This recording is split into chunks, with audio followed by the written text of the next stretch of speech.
সিলেট সুনামগঞ্জের মানুষ আছে ভয়াবহ বন্যার ভিতরে, আর এই বন্যা এখন ছড়িয়ে পড়ছে দেশের অন্যান্য জেলাতেও।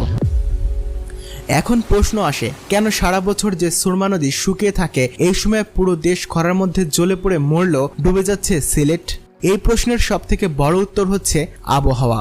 কর্কট ক্রান্তি রেখা এদেশের ঠিক মধ্যভাগ দিয়ে অতিক্রম করেছে, আর ভারত মহাসাগরীয় অঞ্চলে মৌসুমী স্রোত এদেশের দক্ষিণ প্রান্তবর্তী বঙ্গোপসাগর দিয়ে অতিক্রম করায় এখানে ক্রান্ত মৌসুমী জলবায়ু বিরাজ করে।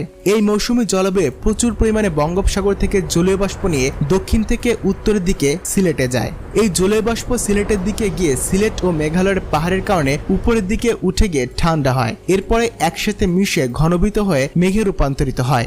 এর কারণে সিলেট এবং মেঘালয়ে প্রচুর পরিমাণে বৃষ্টি হয়। মেঘালয় এবং সিলেটে প্রচুর পরিমাণে বৃষ্টি হওয়ার কারণেই মূলত এই বন্যা হয়। এখন প্রশ্ন আসে, এখানে কি মানুষের কোনো দোষ নেই? উত্তর হ্যাঁ আছে। বৃষ্টিপাতে বন্যা